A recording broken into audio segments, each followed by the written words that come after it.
everyone, Righteous Forest here with episode 17 of my Pokemon Silver Nuzlocke. Last time, we took on the trainers in Route 36, captured a female Nidoran, and got Melatonin trained up to the same level as the rest of the team. Today, I'm taking on the rest of Whitney's gym trainers, and then I'm going to head over to Route 37 to take on a few trainers there.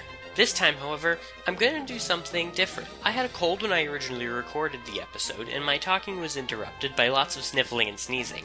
I didn't feel like that recording was of the quality you guys deserve, so instead of my usual commentary on what's going on, today I'm going to review the latest installments in the Pokemon series, Omega Ruby and Alpha Sapphire.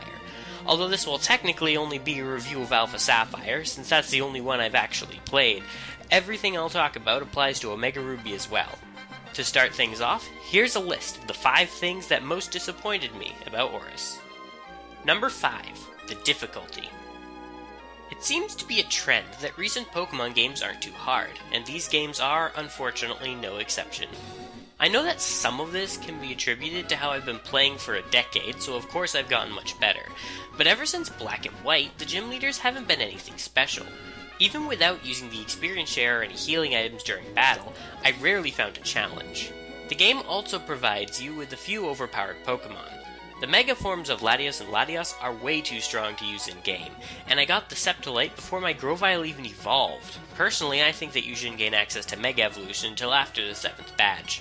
However, difficulty doesn't matter too much to me, and I actually took it as an opportunity to train Pokemon that might normally be too weak for even a playthrough team.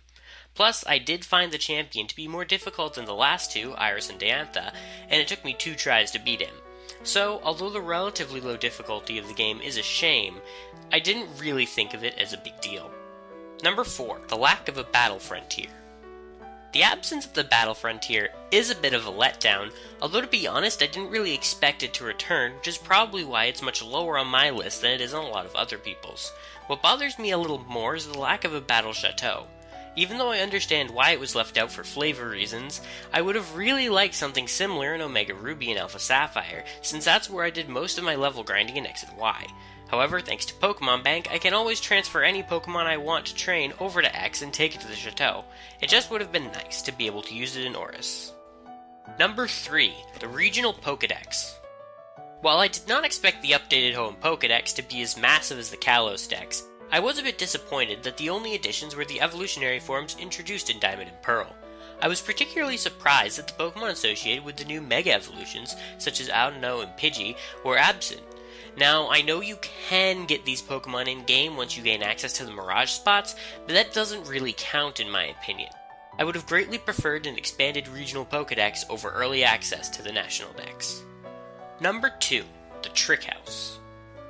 This irritated me way too much for how small of an aspect of the game it is, but the simplification of the Trick House was a major disappointment for me.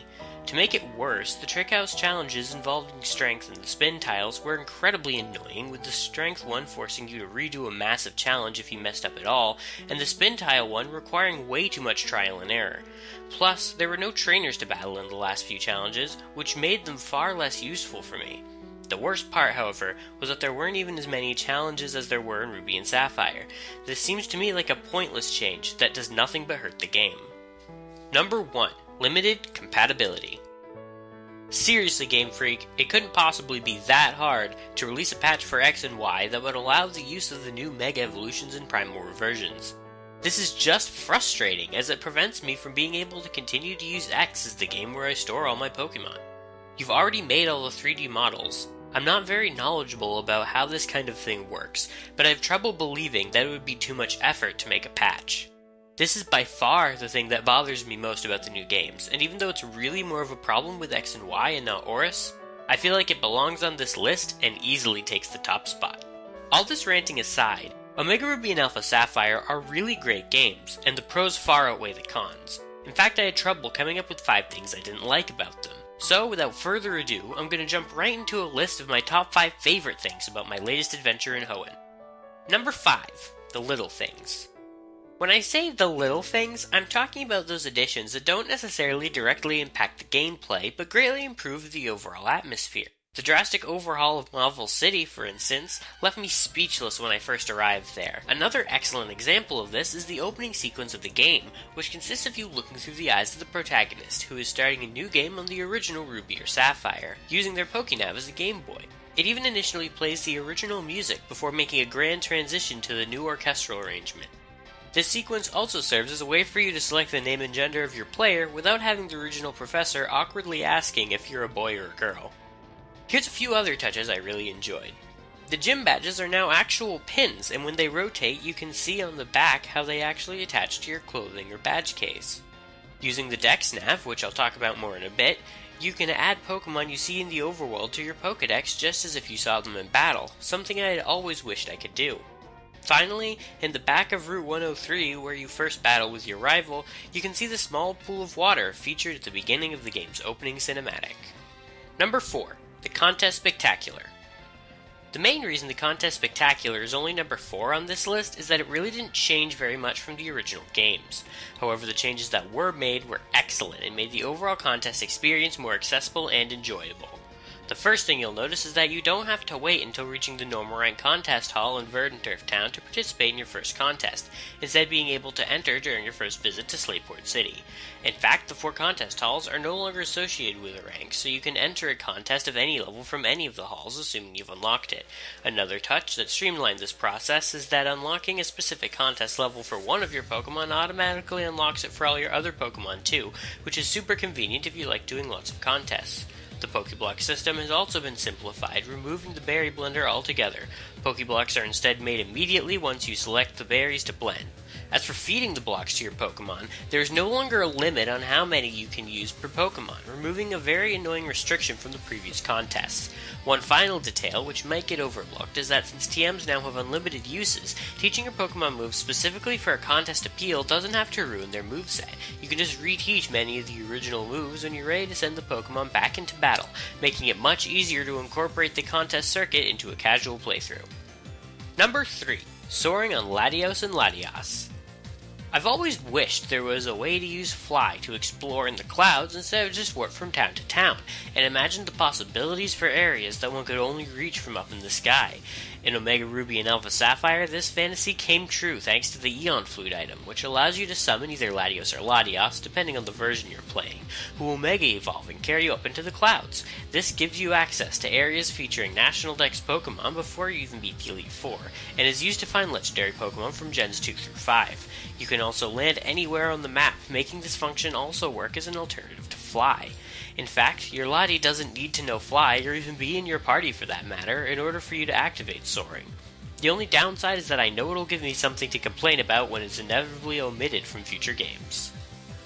Number 2. Super Secret Bases. In the original Ruby and Sapphire, secret bases were fun and all, but since you actually had to link with people with a cable to share them, they weren't very practical. And even if you did, all you could do was have a generic battle. Now the secret base system has been upgraded drastically. You can now share secret bases over Street Pass and through QR codes, making them far easier to share. And thanks to the Secret Pals system, which is reminiscent of the Join Avenue shops from Black and White 2, interacting with other people inside their bases can give you items, berries, and even free effort values. Visiting the various bases you've found daily gives bonuses like free decorations, and can increase your rank, which grants you access to a wider variety of decorations in the Fortree City shop. When customizing your own personal base, you can choose the background music and battle format. I personally like rotation battles. A fun little trick I discovered is that thanks to the comfy bed decoration, which, like many other beds in the series, can be used to heal your team, you can heal your Pokemon mid-route without backtracking to a Pokemon Center.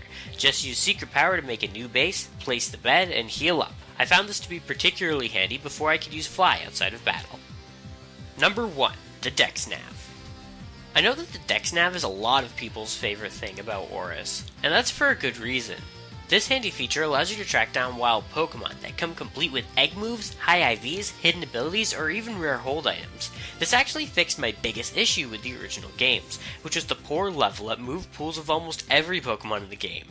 Thanks to the Dex Nav, the previously hard to train Nkata can be immediately useful when you catch one with Night Slash, which is a pretty powerful move early game, and Adaptability Crawdon is an absolute monster. Even simpler things like Recover on a Sableye can be extremely handy when you're someone like me who doesn't use healing items during battles. I even got a Plusle with some high IVs and Discharge, which gave it enough offensive power to be a staple on my team throughout my playthrough. Under normal circumstances, I never would have bothered training a Plusle, and thanks to the one I got through extensive Dex-Nav hunting, it's now one of my favorite Pokemon. The Dex-Nav makes breeding movesets simpler, and it also encourages you to give a chance to some Pokemon that you would normally just ignore. It definitely made me feel like I had more options than I did, even just as recently as X and Y. As for my overall opinion on the games, Omega Ruby and Alpha Sapphire went above and beyond my expectations. The combination of the vibrant land of Hoenn and the mechanics of the 6th generation results in one of the most enjoyable games I've ever played. I put over 70 hours into Alpha Sapphire before I beat the Elite Four just because of how much fun I had exploring the side challenges and extra features. These games are very well done, and the experience was rich and exciting. Despite being a remake, it felt like I was experiencing the story for the first time. My one lingering question: how does Game Freak plan on topping this with the inevitable remakes of Diamond and Pearl? Thanks for watching, everyone. If you liked this review, let me know in the comments. If you want to see more reviews and top 5s in the future, mention that as well. Check the description for links to all the music I used in this episode. Be sure to follow me on Facebook and on Twitter at Righteous Forest for all the latest updates regarding future videos and upcoming projects. If you have any ideas for what you'd like to see on the channel in the future, feel free to leave a comment or get in touch on Twitter. Don't forget to like, comment, and subscribe, and I'll see you all next time in episode 18, where I'll be taking on Whitney and her infamous rolling cow. Stay tuned.